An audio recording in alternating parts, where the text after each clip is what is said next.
Welcome. This is the Between Brothers podcast, where we give you real talk, authentic takes, and laughs on sports, pop culture, and life. I'm your host, the Duke of Debonair, Lando, along with my big brother, Zero, who we call the Chancellor of Charisma. How was your week? Yeah, it's been all right. So it was interesting. I think it was Monday, or I might have actually missed it. So, um, I went to this lady's house, and in the notes, for those who don't know, I do pest control. I look in the notes. Lady says that she's having spider problems. I'm like, only number one thing I assume you live around a bunch of trees.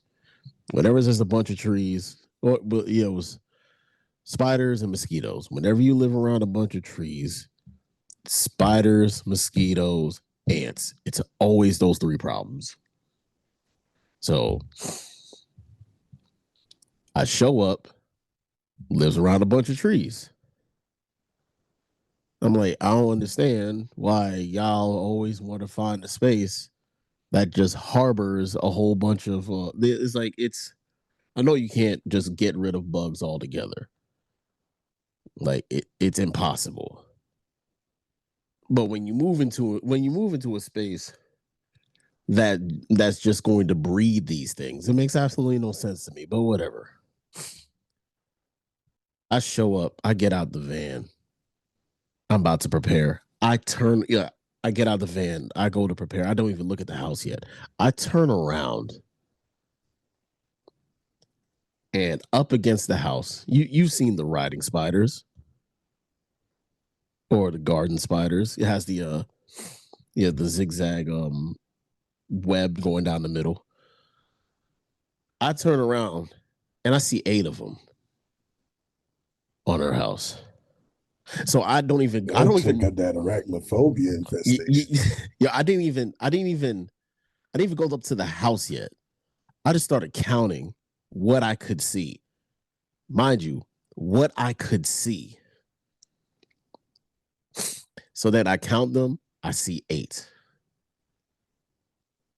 I walk out. Now I walk over to the house, see a 9th one. Then I knock on her door. I make sure there's none around the door. Knock on her door, say, I see you got a pretty good spider problem. So then she goes outside with me.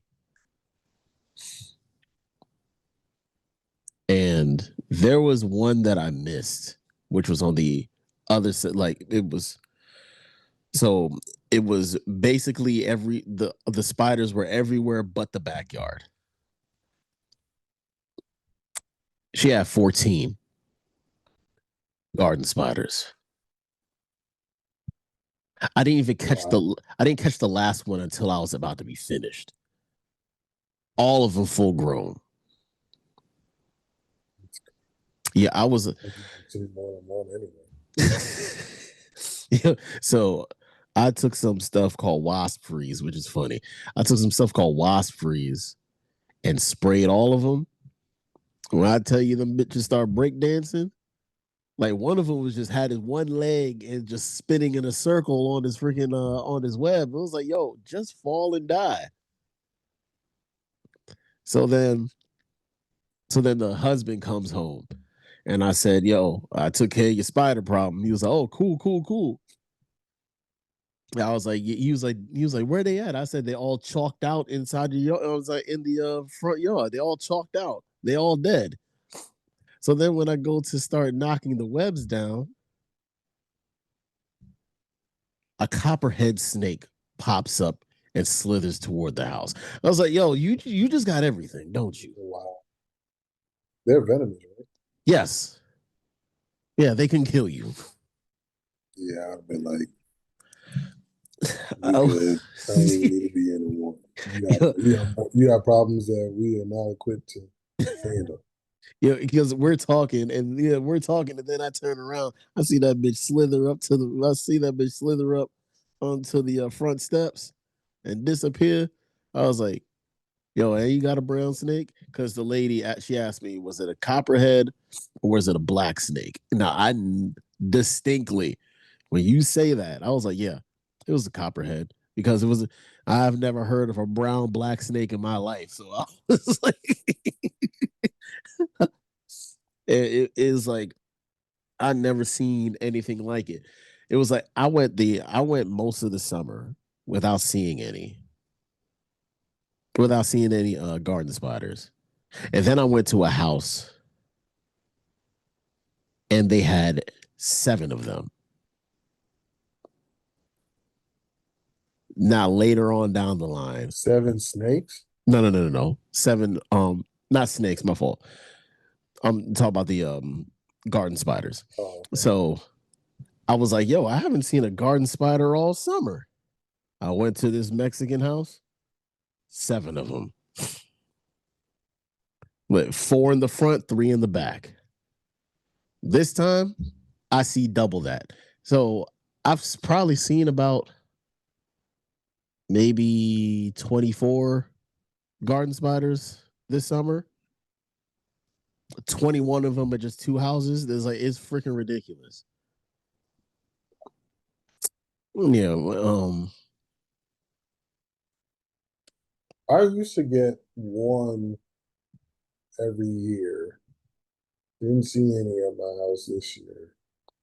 I haven't seen spiders in general, those big spiders in general outside my house in years though. Outside the last garden spider I saw was 2 years ago.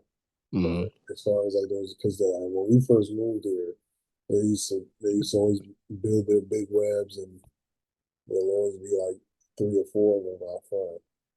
Mm. But I haven't been seeing them. Yeah, because it's like they were just. But when I'm counting them, I was like, yo, I really hope I don't go walk up to the house and then there's this huge web that's just sitting in front of my face. Like, because for as for not anybody that's gonna watch this, because it's gonna sound contradictory. It's like as because don't let the glasses, they're blue light glasses. I don't need glasses. For as good as my vision is,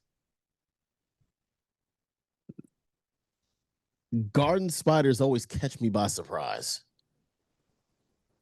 Mm. Like I have no clue. I have no clue as to why I can't just like this is the first time I turned around and spotted them immediately.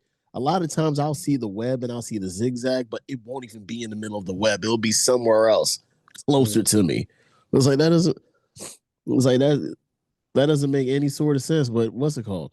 Now I know that wasp freeze or any of those like wasp and hornet killers instantly kill spiders.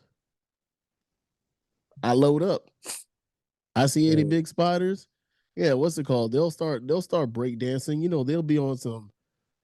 I'm saying they'll be on some. What's it called? Some Michael Jackson type stuff. Start pop locking when he was doing the Dangerous tour. Yeah, he was. They would do a whole bunch of that, but I guarantee you, now all of a sudden they stiff as a board. They all chalked out. So it's like, because spraying our stuff, it doesn't kill immediately. So it was like they'll still be walking around trying to build another web and shit. Like that should be getting on my goddamn nerves, but it is what it is. Now that I know that I can kill them immediately, body bags. Mm. So yeah. Other than that, well, preparing for the girls to go to school. Nothing else really.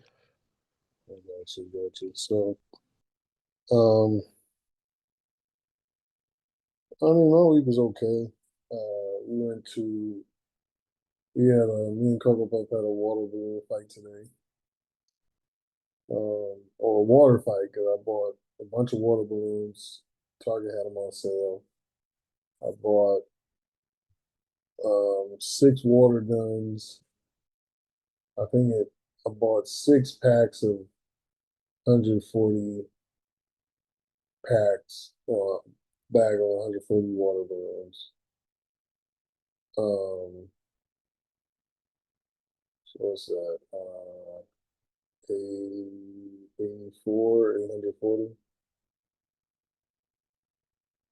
No, I'm sorry.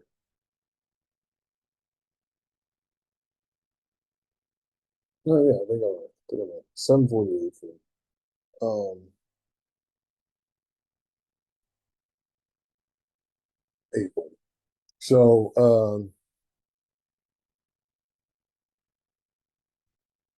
So we didn't even use all of them because it was supposed to be like a whole family thing, but then when I got home, there was no kids home, so it was just me and Coco Puff. We had fun in that. I bought yeah, we had six water guns, probably about. I think we only used one bag, so 140 water balloons, and we had reusable water balloons too, which I didn't know that was a thing until recently. So yeah, it was a lot of fun. Then we went to the beach. Coco Puff had a lot of fun there. I don't like going to the beach, but the Duchess had me go. So um, on the way there, Lollipops like screams and says, "Oh my God, there's a lizard in the car." Now we're driving. The Duchess is driving. We're not driving. So I'm like, okay. And so the other two were like, I don't see I don't see no lizard. And she's like, I swear, so it's under the chair. So we're like, okay. And then I see it. So I was like, how the heck is there a lizard in the car? Like, how did that happen? And so we stopped. And she was like, well, maybe. And so Lollipop goes, maybe because the the car's gonna be hot, it's gonna die. I'm like, lizards dying in the heat. Have you heard of things like that before? So she was like, yeah, I guess you're right. So I said, well, I'm gonna try to get it when we get back. So I looked for it when we stopped, but I didn't see it. So I was like, okay, that's weird. So Dutch is like, oh, y'all probably just hallucinating whatever and try to freak me out. I'm like, everybody saw it. So like group hallucinations is not a thing. So we get back, Coco gets in the car, we see the I see the lizard. So it crawls over to Coco Puff. So Coco Puff is like, Daddy, don't kill it. I was like, I'm not gonna kill it. I just need it out of the car. So it crawls up towards the door. So I open Coco's door and I'm like, trying to like maneuver it so it can get out. So it's not going anywhere. It's just sitting still. So I smack it for it to get out the car. Well,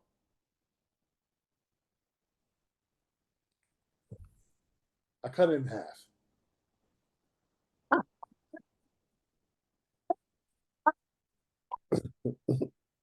So the tail is wiggling around like crazy. The lizard itself is dead, completely dead. I don't know why the tail survived longer than the lizard did. I mean, as soon as I smacked it, lizard died instantly, and the tail is just, as you said, breakdancing.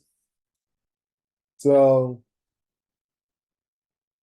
they didn't want the lizard in the car, the two older girls, but they were mad that I killed the lizard. I didn't intentionally try to kill it. I smacked it like so. Hey, Chew, get out! Boom. I didn't even think I smacked it hard, but split in half. I had some kind of white residue on my finger, on my middle finger. Um, and yeah, that was the highlight of the beach day. Me splitting a lizard in half, and Lollipop was like, "I don't think that would kill it." And we looked at it, and then like I moved it with my foot. That joint was stiff as a board. I was like, "Nah, he dead." And she's like, "Why is his tail wiggling around like that?" I'm like, I don't know. He's been separated from his body. It's like muscles. I'm like, I must have really gave. I don't know how. I swear I didn't hit that thing that hard.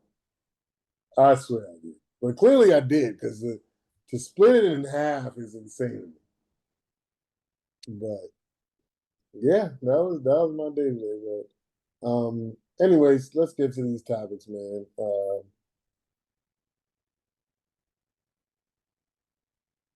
So I was watching football Saturday. Browns, Eagles. Browns come away with another win. People are excited about the Browns right now. I'm like, since when is winning preseason games ever translated to winning regular season games? Look, Like, how many times have teams gone undefeated in the preseason to just have the worst record in yo, football? that's funny because because that's exactly what happened to Detroit. They went 4-0 in the preseason and went 0-16 in the regular. And I want to say, I think the Patriots went 0-4 in the preseason and went undefeated in the regular season. yeah. And you remember the Colts used to never win preseason games when they were during the Peyton Manning era. So, and I want to say there was like one year where the Jaguars went 4-0 and had the worst record in football. Or so like I said, preseason winning never translated to anything. Yeah. Now preseason success can translate as far as like the players, individual player success, but winning, there's so many different factors and variables that come into winning from week to week. But Dillon Gabriel, I think he starts at like 7 of 8. I'm like, dang, this dude you looking good. You looking better than Shador did. Some of it was like schemed up. Shador didn't like more throwing people open than he did, but he was making all the right throws. All the right throws. I'm like, oh shoot, man, I might have been wrong about Dillon. I get up, I leave to go to the restroom. Come back, he threw a pick six. Now I missed the pick six. I saw the highlight. So but everybody he had 2 turnovers, but everybody during the halftime show was talking about how good he looked. I'm like, well, the interception he threw was a bad throw, a bad decision. There was nothing good about that. He threw it late. Like you know the number one rule of an out route is either it's on time to the sideline. He threw it late. People, the racist fans are saying there on X. If y'all think that interception was Gabriel's fault, y'all don't know anything about football. You throw if the rule is on an out route, you throw it on time and you throw it to the sideline. You carry the guy out of bounds. If anything, because it can't get picked off. Yeah. He It's like threw it you throw late uh and behind him. it's like That's you got begging for an interception. so you got to throw the ball to where only your receiver is either your receiver's going to catch it or nobody's going to catch it at all. Especially on the out route, because almost every pick six comes from out route. Almost every pick six, I would say 85% of pick sixes come from a late out route or a late comeback. It's like what's it called? Anything short. Because it's anything short of the defensive back, and it's like if it's any route where the defensive back can react and break on it in time. But it's the out route is the one that and I wonder if it's because the wide receiver can't really use his body to protect protect it the ball, but unlike like comebacks and things of that nature, because in breaking routes you got more traffic if there's a linebacker that intercepts it or whatever. But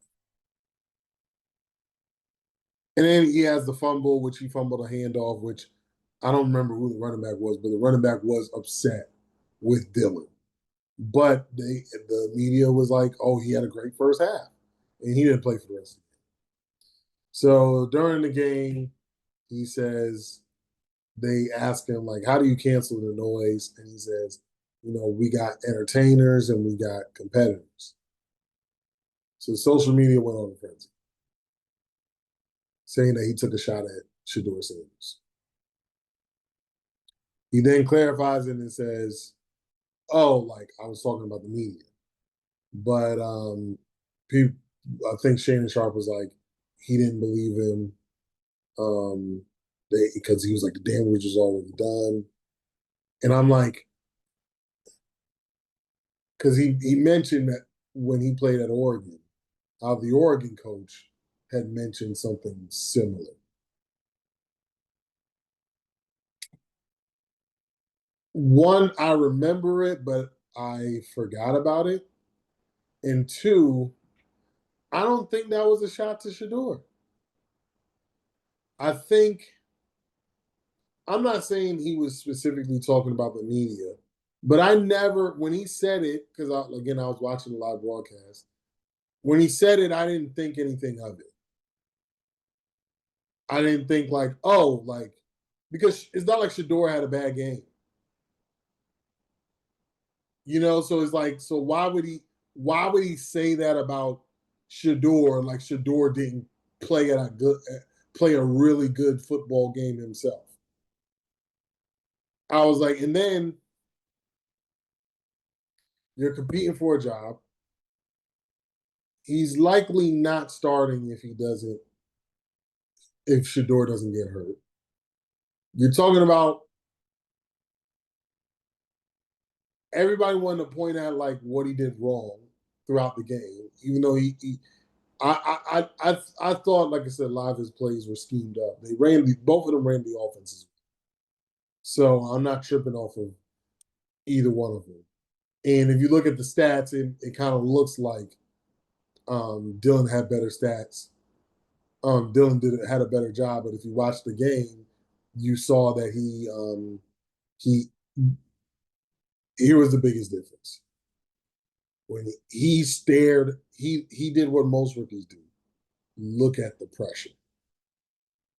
And remember last week I said that was the thing that I loved about Shador was that he felt the pressure, he used his pocket presence, and he moved within the pocket. And if he had to move outside the pocket, he did that. Dillon kind of, when he got pressure, he kind of folded a little bit, which is expected for him. But back to what he said, I don't think it was a shot at Shador. Why would he take a shot at Shador? For what reason would he have to do that? They're both competing for a job. Shador's done nothing to show that he's an entertainer. He had a really good game. Both of them had good games. Both of them led touchdown drives. I don't see why that would be why people took it as that. And I think it's because, people are rooting for Shador. And Shador is that like when you have the backup that's too big. And so like you can't have Tim Tebow as a backup or Cam Newton as a backup or so it's just like everything he does well is going to get super highlighted. And everything Dillon Gabriel does well is going to be, or poorly is going to get super highlighted. And then there's going to be exaggeration of how good they really are. So when you heard or saw that zero, what was your initial reaction? I thought they folks really wanted to be Shador hate. Like a lot of like what's it called? I don't feel a lot of people. It just seems like they want to have conflict in the locker room between the two. Both rookies, like you said, both of them are still, both of them trying to fight for a job, fight to get on the roster, or not even really for a job, because I'm pretty sure with the way that quarterback room is,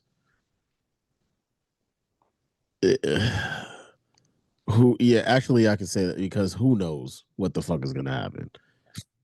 Like dudes get like they had 6 quarterbacks on the damn roster.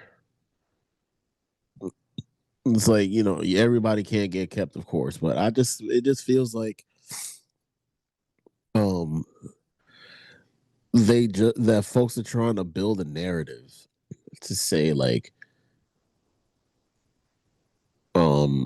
Dillon Gabriel is undermining his teammate. Like they want a rift in the locker room where there isn't one. Like like with I'm trying to think. I don't know if it's really a rift or whatever, but folks would know it better than I would, like with Steve Young and Joe Montana. It's like you want there to be a problem with the two of them. There might actually have been because, Joe Montana was that dude.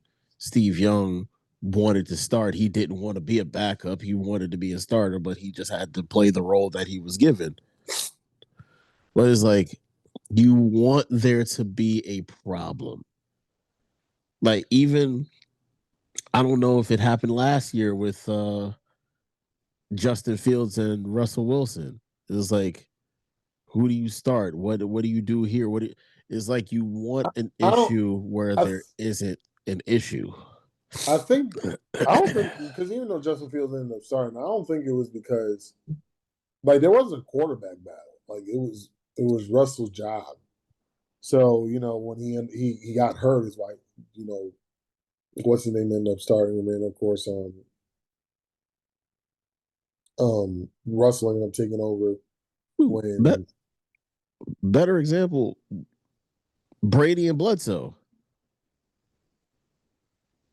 Because when Bledsoe got hurt and Brady ended up starting the rest of the year, there were really folks in the media like asking fans and polling fans who should be the starter. It's like the media was trying to cause a problem within the quarterback room when there wasn't a problem. Yeah, it was like there were literally newspapers and like going out and asking fans like, who do you think should be the starter? Like the news got the poll up. It was like you were trying to cause a problem without there actually being a problem. Like in this situation right here, you took what he said completely out of context, thinking that he was taking a shot at Shedeur Sanders, and now everybody's just running with it because conflict. But that's what I'm saying. Like, I don't think it was a media thing. Like I said, it was social media that blew it up specifically. So, like, and so it's one of those things where it's annoying because, like I said, people want to make this into a thing, and quarterback battles are always a team, but because of the attention that Shedeur brings, it's a national thing. Usually, it's just you only get local people, that team's fans talking about these things. But neither one of them are supposed to start. It's supposed to be like Joe Flacco's job. Joe Flacco and the boys. That's what it's supposed to be. I just know one thing for certain. Kenny Pickett should have been.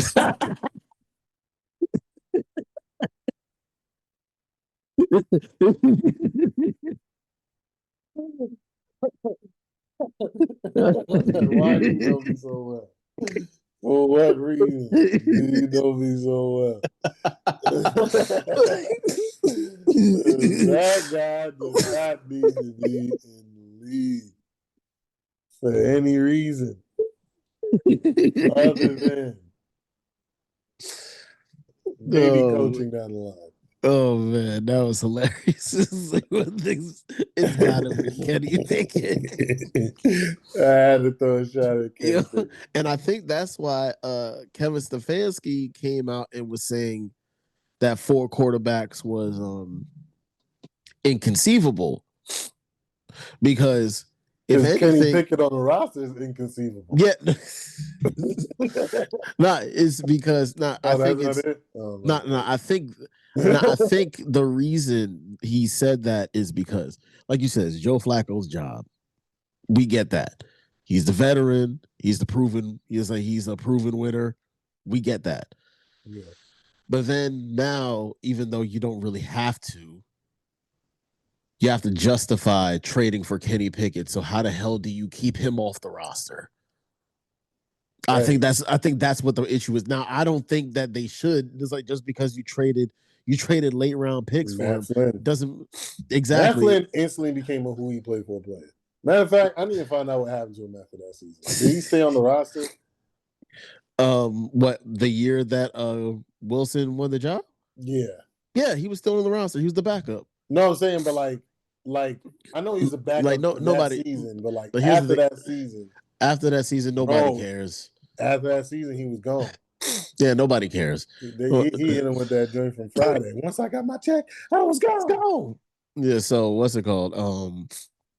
It's like 3 football teams that season. The season after. So yeah, he got himself a lucrative deal. Got the deal because of the 6 touchdown pass game he had. Imagine that. He's like, you have the record for touchdown passes in a single game. That won you that got you a contract for you to lose your job. Huh? Was that a record? Yeah, 6 touchdowns. Aaron Rodgers nor Brett Favre. Drew Brees broke it when he threw 7. No. I'm talking about for Packers quarterbacks. Oh my God, that's even worse. Imagine. Yeah, it's like Aaron Flynn. Yeah, Aaron Rodgers nor. Yeah, Aaron Rodgers nor. No, I know that. I thought you were talking about all time. No, not all time. No, he it was like he set the Packers record. That got you a. That dude got you 40% of his career touchdown passes. It got you the contract that you got just for you 30%. To lose your job to a rookie because reasons.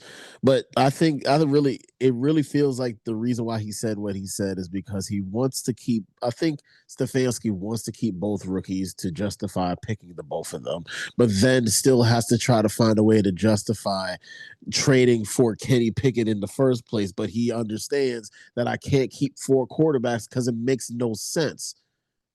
Just get rid of Kenny Pickett or get. I don't know. I think you're probably giving him a little too much credit. I think him saying that is because he probably likes all of them.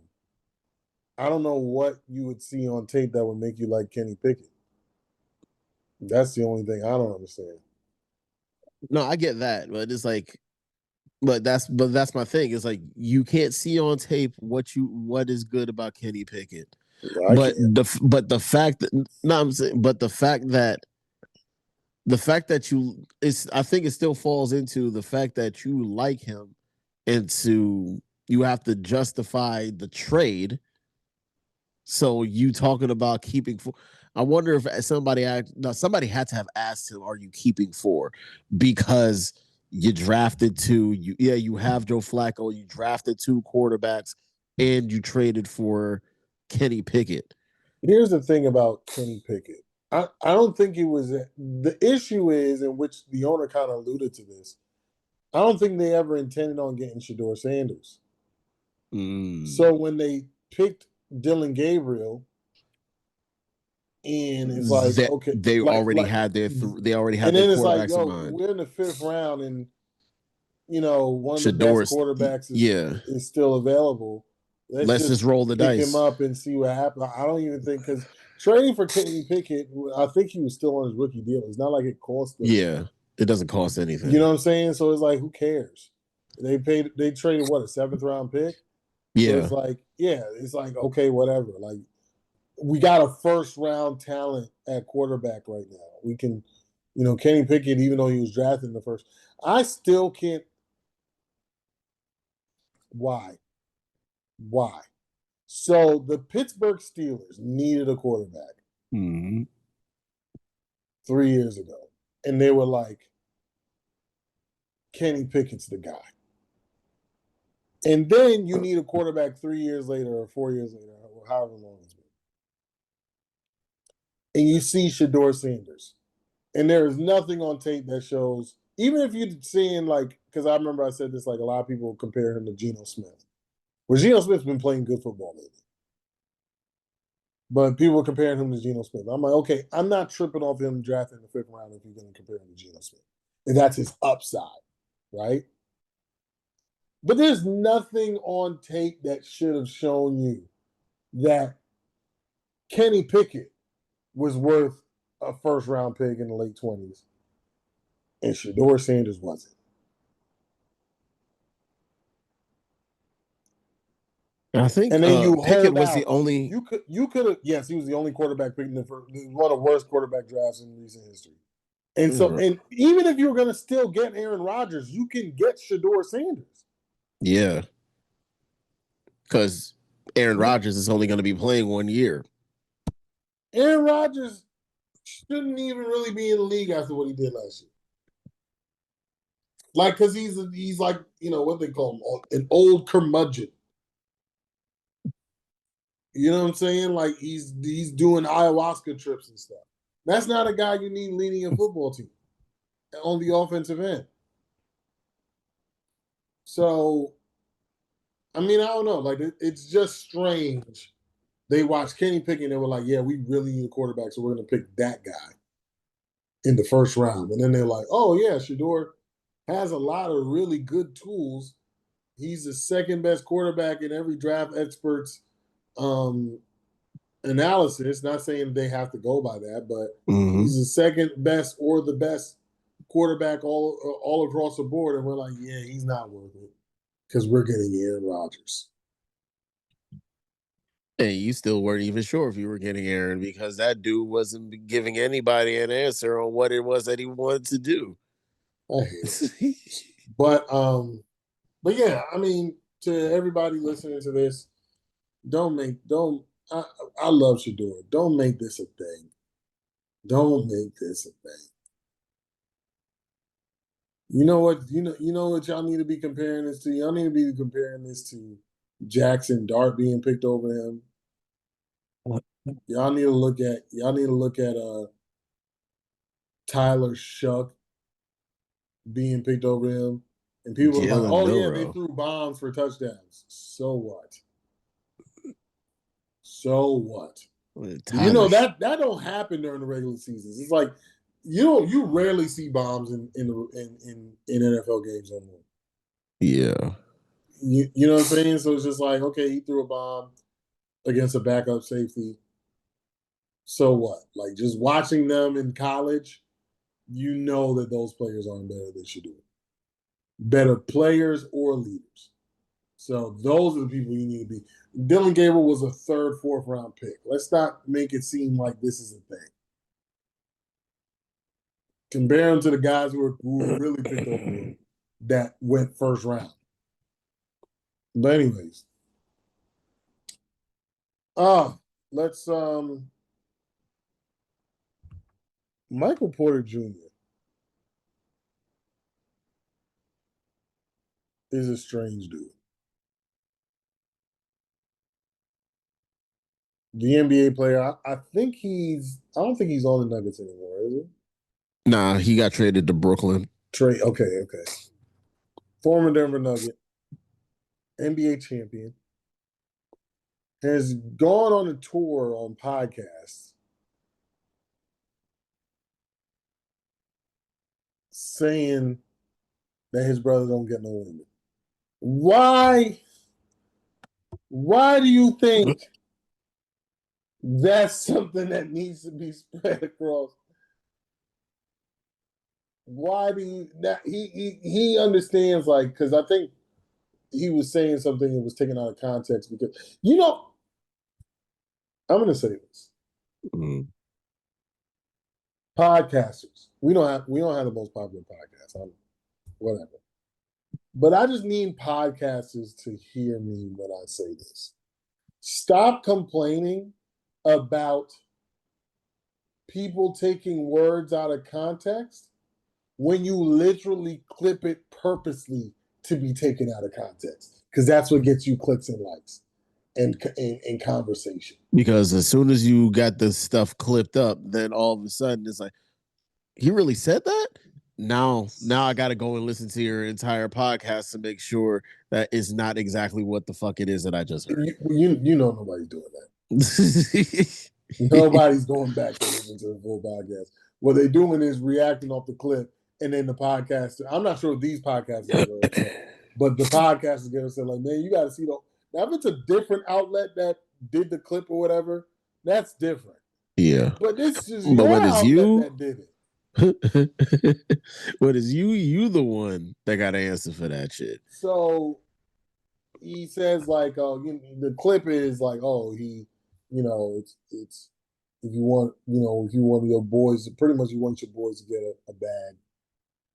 And just like, hey, bet my unders, and then they come with a quick bag, which I don't even know why.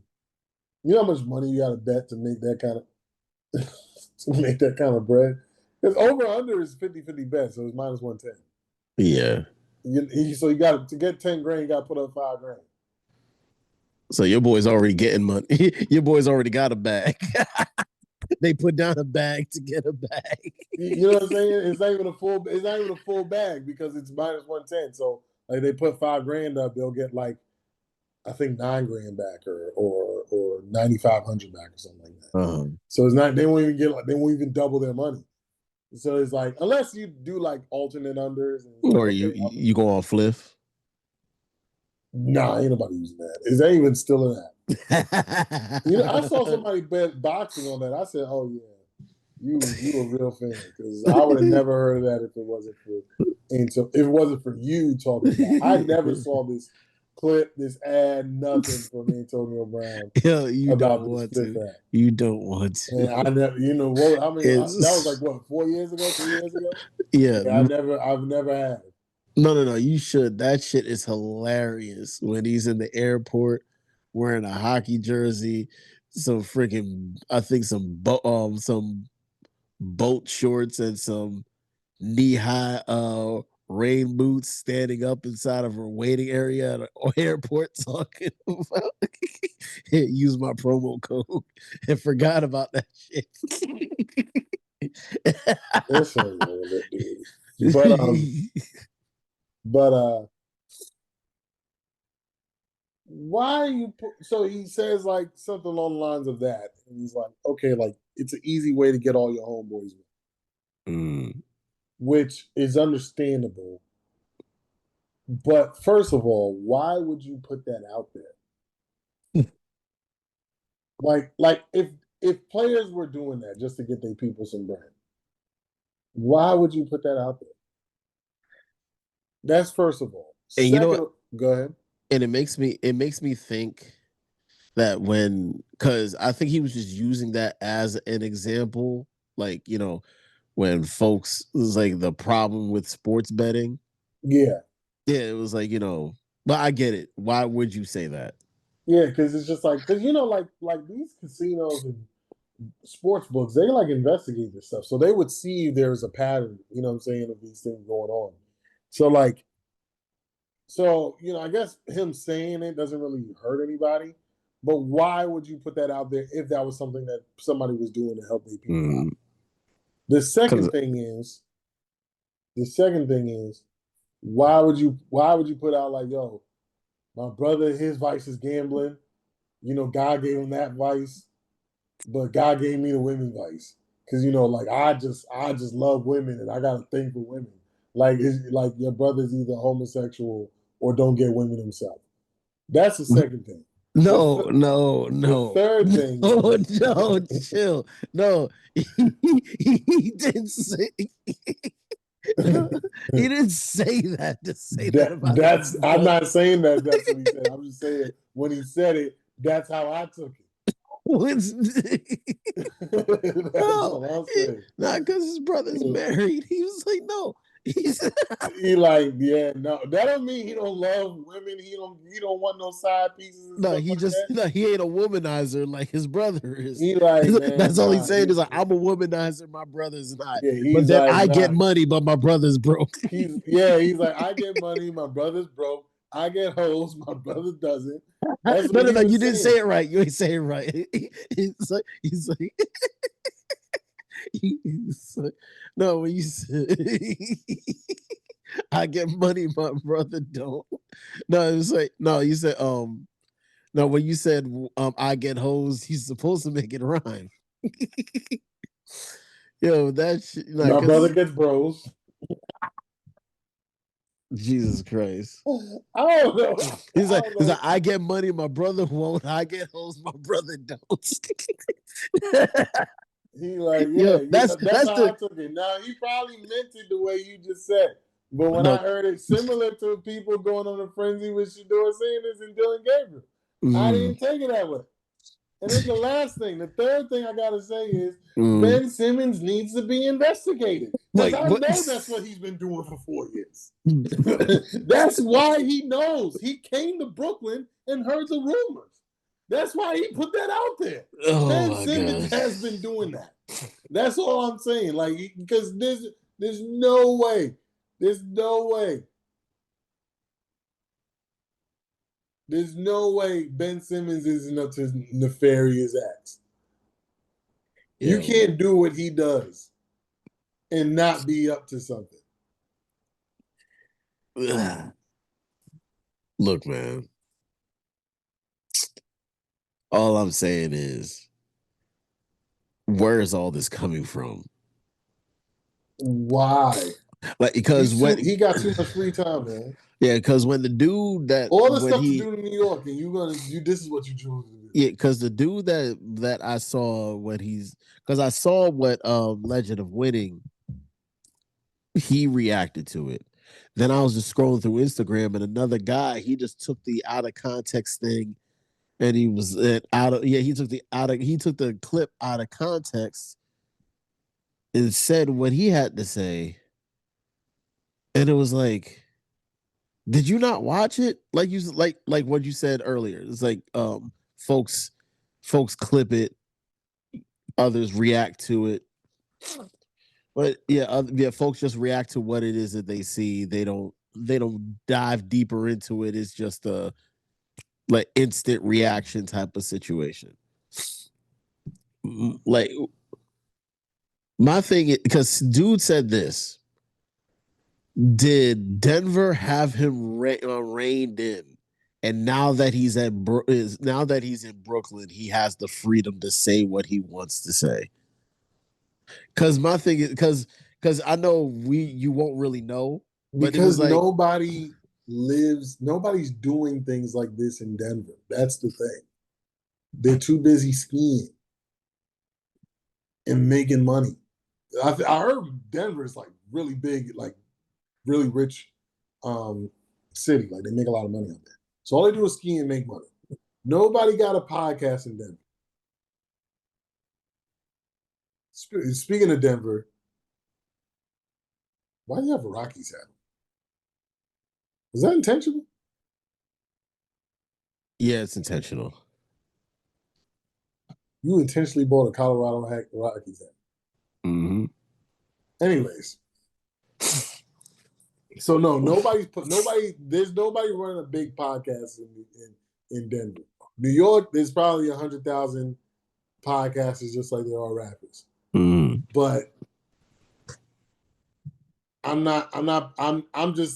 maybe he didn't have any friends in Denver. Maybe that's what it was. Because he was too busy getting women. And telling his brother who he was fucking hoes at ski resorts. You better watch out, man. You know what I'm saying? It's like, yo, you ain't see that one girl that I was hitting on the ski lift.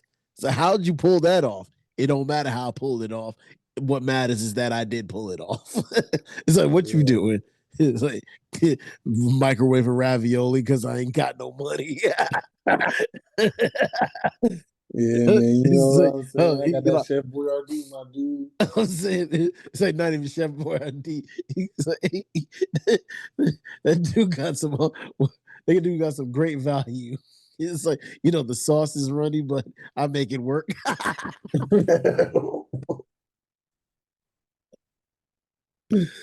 Had some cornstarch, dog. We good after the cornstarch, dog. It's like, you want me to throw you a couple of dollars? It's like, nah, I'm probably just gonna gamble it off. No, I was gonna give you just a couple of dollars. Now I'll find a way to gamble that off. Ain't there an 11-player parlay that Hey, I could throw this I'm about on? to say, look, there's a parlay out there somewhere.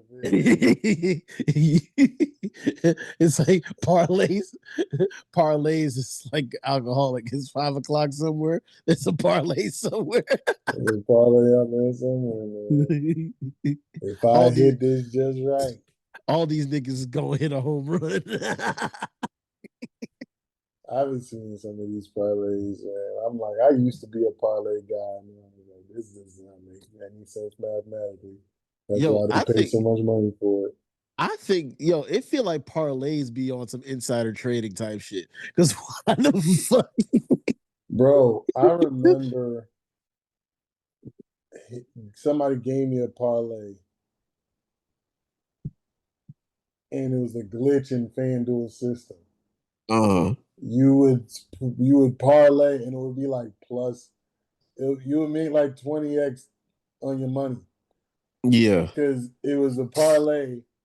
If you did a defensive or special teams touchdown and you picked the punt return,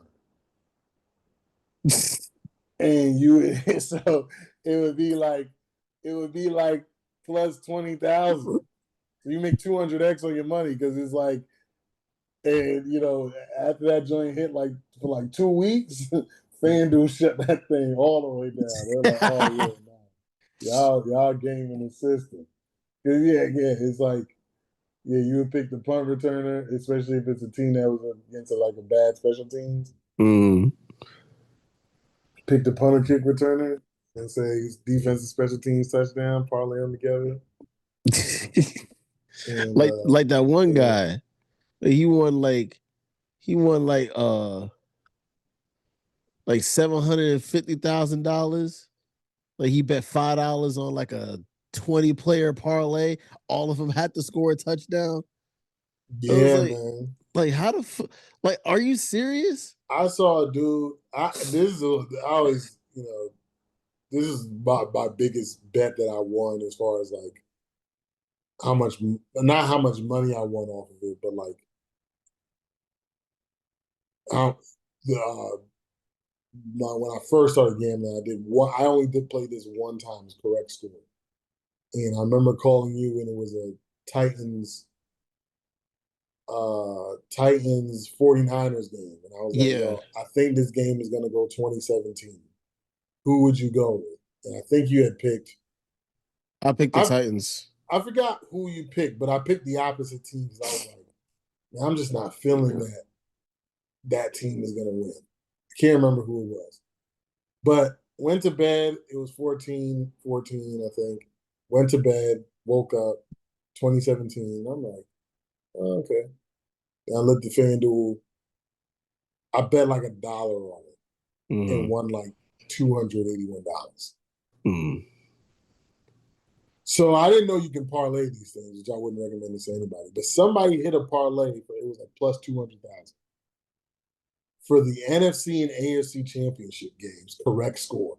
He got both of them correct when the Rams and Bengals went to the Super Bowl. That's Got insider both trading. of them correct and bet $20 and I get how much it was, 400 grand or something like that. Unfreaking, I'm like, so that, and then Yo, I do think they pay after all of it out? oh Yeah, I'm about to say because I any bet know. I've won, it's been I never the most I've won off of one bet was when the Warriors when I picked the Warriors to win the NBA Finals before the season, and the year they played the Boston. yeah. So the most I won $1,200 on that.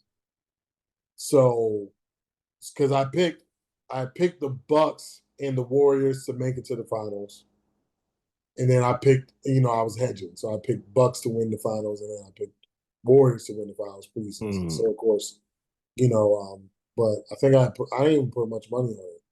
But the odds were so big on the Warriors that year because they were coming off a bad year. They weren't Yeah, they really had like very the number good. 2 overall pick that year. Yeah, that was the James Wiseman year. Was it? Yeah, I that thought had it to be was the the year James after. Wiseman year. I thought it was the year after they drafted James. I don't remember everything, but everybody was down. Like I said, even on this podcast, King Sean, he was like, bro, you tripping. Like, Warriors ain't really all that. And so I bet I was hedging. So when the Bucks got eliminated, I still had that bet. And then I ended up betting more money on Warriors in 6. So overall on the final specifically, I think I won like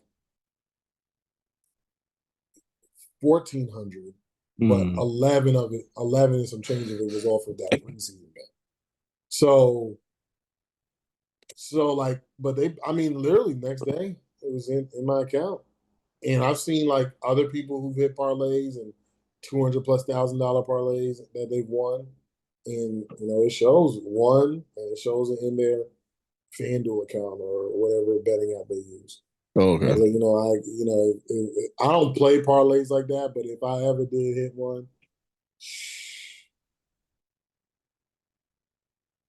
nobody will ever know. Yeah, I ain't announcing shit to know. Nobody will ever know. I tell you, and that's it. I'll give you $18. Oh no, because I'm gonna have to 1531. But like, yeah, I've never played. I play like really. I don't bet a lot of money, so that's the thing for me. I don't really put out a lot of money. I have a system.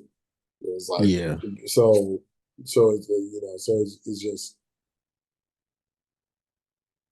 But yeah, man, it's just like one of those things where it's like, hey, you parlay NBA with your homeboy's numbers, your NBA player.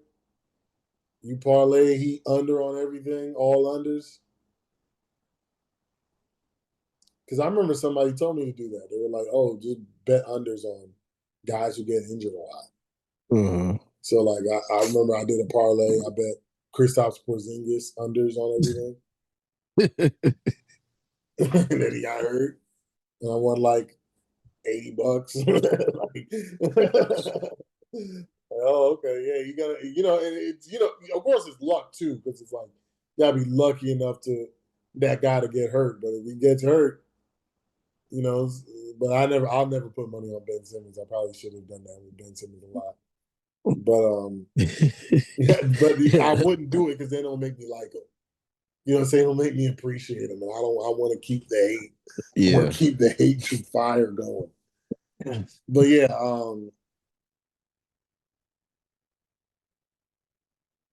don't know. I don't know what Michael Porter Jr. will do. Hopefully, he in Brooklyn and he does something good. I doubt it. He's not really much of a. He's a good shooter, but that's really all he brings to the league. Yeah. He's not even a 3-and-D player. He's just a shooter. Yeah.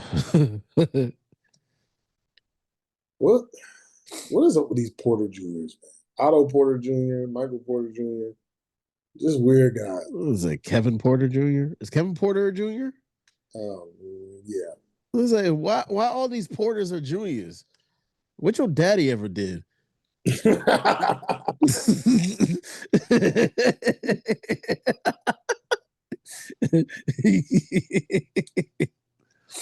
All right. All right. Let's get to the last of the Mohicans. we are ranking the top linebacker cores and the top defensive back secondaries, the top secondaries in football. Something I wanted because it's been a slow news cycle in Mm-hmm. pretty much everything because I haven't really seen much of anything for sports, entertainment, anything like that. But and we really don't do politics on this podcast. But if the news cycle is slow next week, there was an idea that you gave me, Mm-hmm. and it was you were talking about Jalen Ramsey, and he was picking like creating the perfect corner. Yeah. I think what I want to do next week, if it's a slow news cycle, which it's in NFL preseason, I don't think anything crazy is going to happen. Yeah, unless it's Every a position, surprise cuts and it's like every position, not like literally every position, but we build and we come to a consensus. That'll be our episode. We come to a consensus, build the perfect player, not like your perfect, my perfect. Like we actually hash it out. Perfect quarterback, perfect running back, perfect receiver, tight end. I don't know if we'll do offensive line just because I don't know exactly how that position works yeah. with techniques and stuff like that. But perfect defensive line. Actually, no, we might do like tackle or no, we could probably do offensive line. And just go down the list. What do you think? Yeah, I got no problem with that. Okay. All right, but let's get to these rankings. So it's on me. We're gonna go with the linebackers. So number 5, one of my favorite linebackers plays for this team because he's a beast. I got the 49ers, number 5. Mm-hmm. I got the Denver Broncos, number 4. Mm-hmm. My favorite linebacker plays for this team, and that's the Kansas City Chiefs, Bolton, Mm-hmm. favorite linebacker right now. Number 2, I got New England. Mm-hmm. And number 1, I got the Philadelphia Eagles because, I mean, Zach Ball was the best linebacker in football last season. Mm-hmm. Um, I don't like that people compare him to Brian Urlacher. I'm like, you do not have to do the white thing. Yeah. He's better than Brian, in my opinion. I never thought highly of him. So, yeah, man. Matter of fact, I was doing some research for Lando Sports Discussions, and I was doing the Eagles, Mm-hmm. and I was like, bro, I'm looking at the roster. I'm giving them grades. I'm like, this team should repeat. It got the first of all, Jalen Hurts was the weakest link on the team. Not saying he's a bad player. He was the weakest link on the team from as far as like units were concerned. Mm-hmm. And this is, of course, in my opinion. And I'm like, and if he's the worst thing about your team, this team should go on a three-peat. Mm-hmm. The team is that good. The coaching is that good. I'm like, barring injury, I don't see. It's only if Saquon gets hurt, which is possible because he's been hurt often in his career. Yeah. I'm like, but if Saquon can stay healthy the next 2 or 3 years, I don't see why this team doesn't go on a Kansas City like run where they're in the Super Bowl every year. Yeah. It's insane. That roster's insane. Insane. Anyways, go ahead, man. Who's your top five? Yeah, I'm a homer. Number 5, I got Jacksonville. Bruh. The only reason why I put the 49ers over Jacksonville is because of Fred Warner. Only reason. Yeah, it Only makes reason. sense. Makes sense. Y'all linebackers are real damn good. Damn good. Only reason because Yeah. Fred Warner. Yeah, it's like, what's it called? Uh Alua, Foyer's, yeah, Foyer what's it? Is Aluakun. Aluakun? Yeah, Aluakun. Aluakun. That I love that dude. Yeah, Devin Lloyd, he was one of the best run defenders in the league last year, according to PFF. I think he had like a 90, he had a 91.2 grade, or it was something, Yeah. it's pretty high. I think he was top 5. Mm. So number 4, I got Washington. Bobby, That's yeah, good. They're good. yeah, They're good. Bobby Wagner, yeah, that I dude, didn't put them on there because Wagner's a little bit aged, and I was yeah, like projecting it, versus like what they did last year. yeah. See, last year his PFF rush grade was a 91.2, and his PFF pass grade was a 90.9.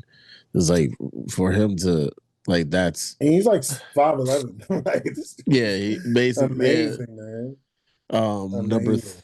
number 3, I had Kansas City. Yeah, I like Bolton. Uh, Leo Chanel is it seemed like he's always around the ball. Yeah. Yeah. So number 2, I got Detroit Mm. because Campbell's really good. Anzalone, he's really good against the pass. Yeah, he's like one of the best coverage line. I think he had like high 70s, low 80s pass grade. Mm. And Malcolm Rodriguez. Yeah, he was really good against the run. He had an 87.1. And I gotta Okay. agree. I gotta agree with the number 1 being the Eagles. Yeah, I ain't gotta say anything about that. I agree with the Eagles. Yeah. No, that's a good five, man. I like it. Yeah, like I said,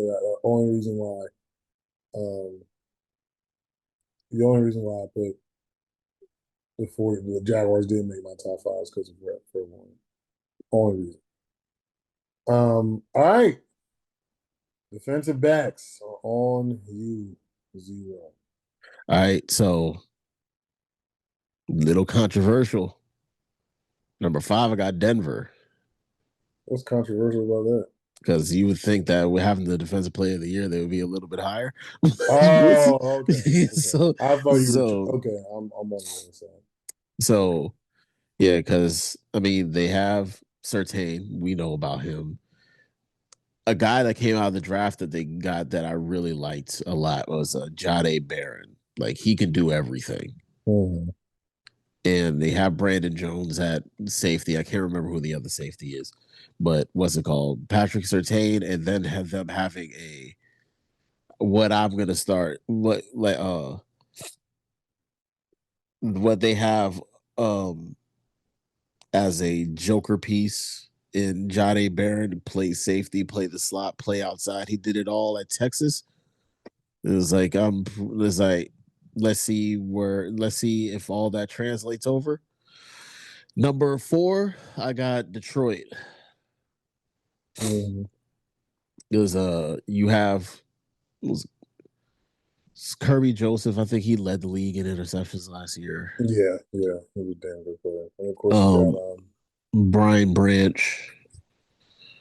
And then Terry and Arnold, he was up and down, but I think a year under his belt, he'll actually do some good. Will actually do some good for him. And they just signed DJ Reed, and yeah, that's a pretty good signing. yeah, he played well off for us last year. I'm pissed that we couldn't keep him. Number 3, I got Houston. What's it called? I think Derek Stingley Jr. is Top 5 corner. Yeah. If not right behind Surtain. If not right behind Surtain, that's the number 1 and number 2 in the league right now. He really is like that. And Kamari Lassiter, who's on the other side, he's pretty good. I know.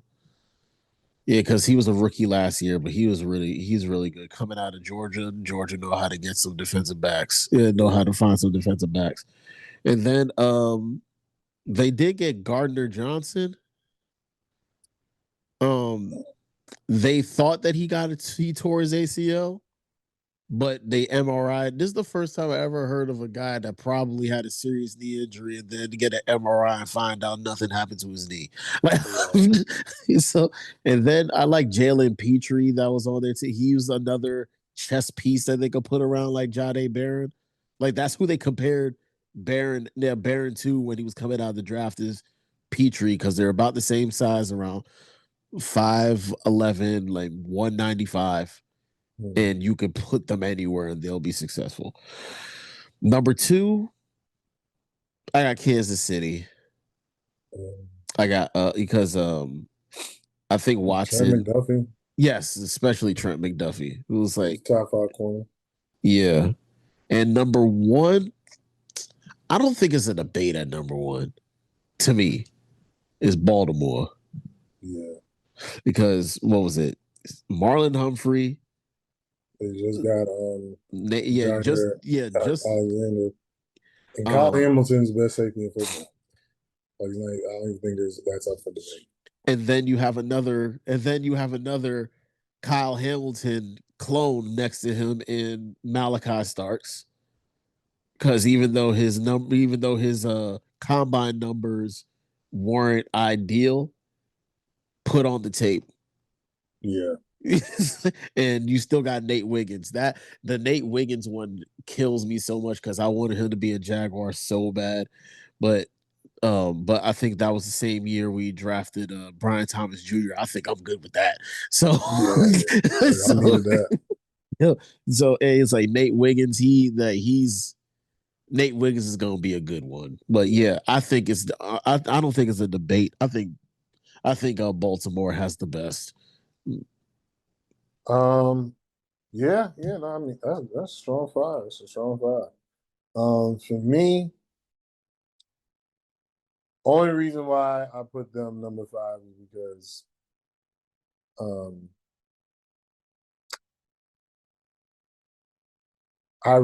it's because I know the roster better. And that's Jets. Jets at number 5.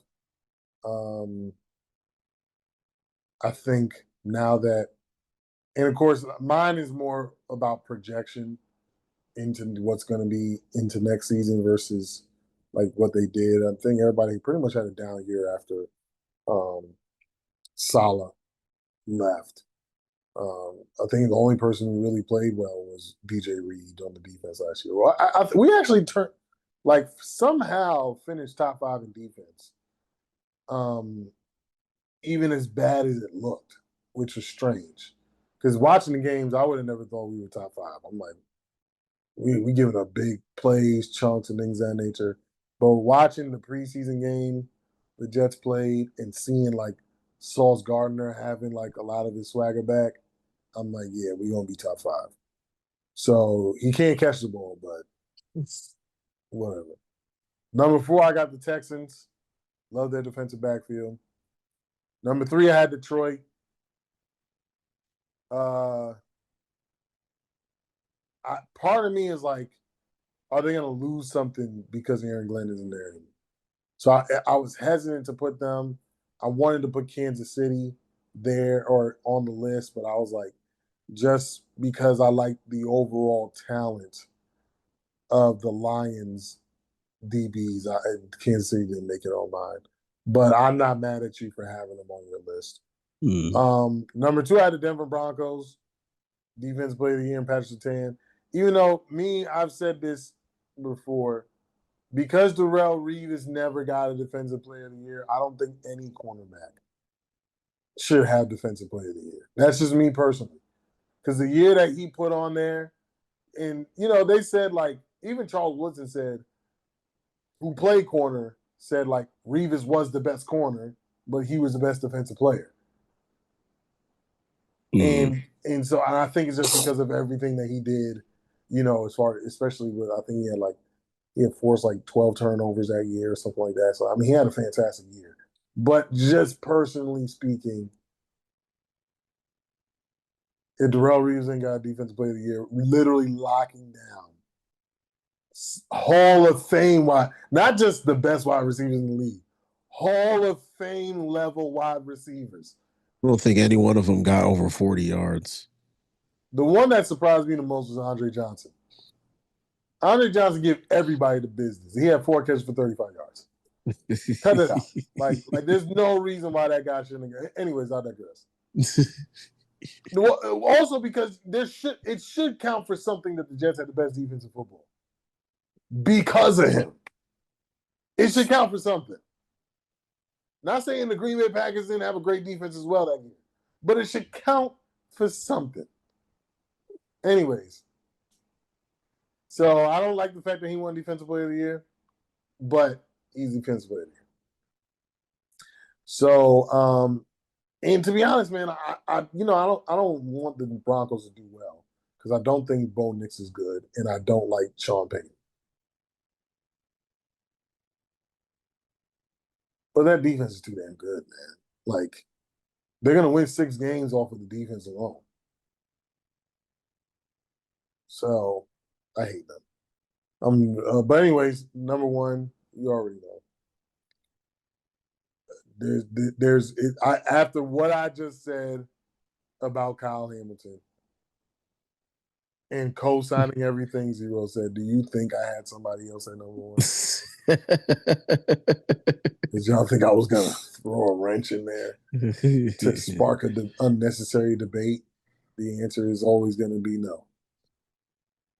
If we have a debate, it's going to be authentic and natural. That's what we say in the intro. Authentic takes.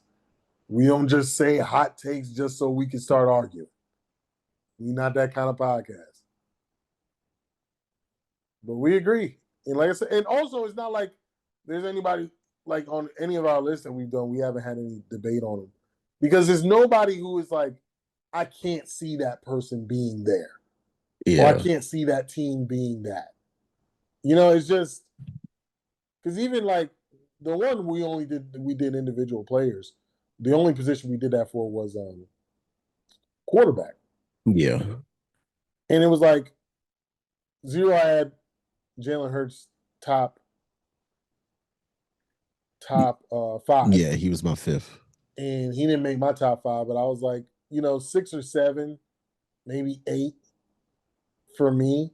And then when we pulled up Cam Newton's top 10 quarterbacks, and I'm like, okay, like there are 6 guys, or there's 5 guys there's 4 guys who we would say are flat out better. Like that's our rule. You can't say that they're not. You can't say they're not top 5 or you can't argue that they're not top 5 if you can't name 5 quarterbacks that you're like, that guy's better. Excuse me, that guy's better than, like, I don't care how you slice it. Once you get past the 4 horsemen, Burrow, Mahomes, Allen, Lamar, it's whoever you like that's next. And Jalen Hurts has a legitimate case, especially how he's done when it came to winning football games. They have a great roster, but we've seen quarterbacks with great rosters stink it up too. Yep. Baker Mayfield on the Browns. Matt Leinart. Matt Leinart was so bad they had to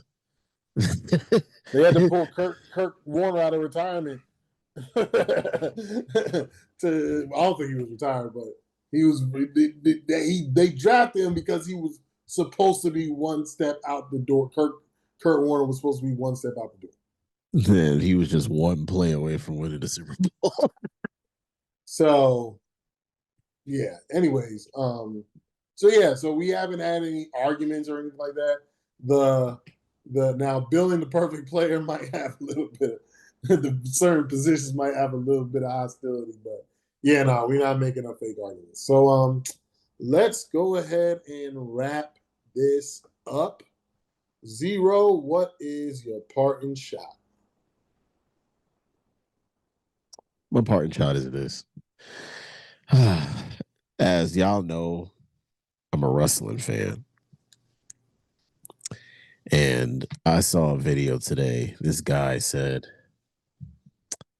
Brock Lesnar is a mid-carder at best. He can't talk. He has a limited move set. And yeah, he has a limited move set. And the only reason why he's a main eventer is because he's big. And all I can say is that I agree. Because when you break it down, when folks talked about John Cena and his 5 moves of doom and how he can't wrestle and everything of that nature, it's like the one thing that can set John Cena apart from a lot of others. Just like The Rock, like Stone Cold, Undertaker. Well, I don't know really about Undertaker early on, but Undertaker later on, Edge, Chris Jericho, Shawn Michaels, all of them just could talk. And without being able to talk and engage the audience and actually get through a promo, that's where the mid carders go. They can't really talk. They can wrestle, but they can't really talk. Things of that nature. But it's like Brock had his moments, of course. But nowadays, it's 45 German suplexes and an F5 and the match is over. And it's like he didn't really do anything. Like I said, he can't talk. His promos are just like even with Roman Reigns today, because everybody knows Paul Heyman can talk. When Roman Reigns had Paul Heyman next to him, Paul Heyman didn't say a damn thing. Like when CM Punk had Paul Heyman, Paul Heyman said nothing because they didn't need for him to talk. They can do it themselves. He was just sitting in the background holding the belts. Brock, he was never that. When he started going on his own and started talking, it was like, yo, they need to just hand him the script and him just read it off while he's in the middle of the ring because he sounded terrible. It was like the old guard is the main eventers got to be the big, huge guys. It veered away for a bit, but then they went back to that. Veered away, went back to that. It's like, if you ain't got the whole package, I don't see how you can call yourself, how folks push them as main eventers. You can't talk. You can't cut a promo. You can't wrestle. You can't engage with the fans. Like if you can't put on a great match, like go to the back and be in catering. It's like that's why that dude don't show up for that dude don't be in the ring for maybe what 3 times a year. Is because nobody wants to see that shit. But people still keep calling him a main. It's like stop calling him a main eventer. He's a mid carder at best, or he's Andre the Giant. He's an attraction because of how limited that you see him. But as far as work, yeah, I had to agree with the dude. He's a mid carder at best, especially that dude really can't fucking talk to save his life. Like his promos are basically how Paul Heyman used to introduce him. That's what you got to say. Like, fuck out of here, yo. That's all I got to say about that. All right. Y'all who don't know, I'm not a wrestling fan at all. So I haven't watched it in about 20 years. Yeah, and I watch it for the wrestling. It's not because of. I'm gonna keep on saying it. It ain't because how their workout regimen. They not living. Somebody for context, somebody we knew had said that that's why because I guess I was judgmental. I was like, bro, you still watch wrestling? Like, and he's like, oh, I watch it because of how they train. I like how they train and stuff. And we're like, okay. But anyways, my parting shot is know your strengths. Know that you have the power to cut a lizard in half with the slap of your hand. This has been the Between Brothers podcast. Yeah, Hassan Chop. Bruh, man, you would have thought I hit him like Chris Benoit, man. Hassan Chop. But this has been the Between Brothers podcast, where the talk is always real and the laughs always come free. Thank you so much for joining us, and we'll see you next week. This shit was bleeding white.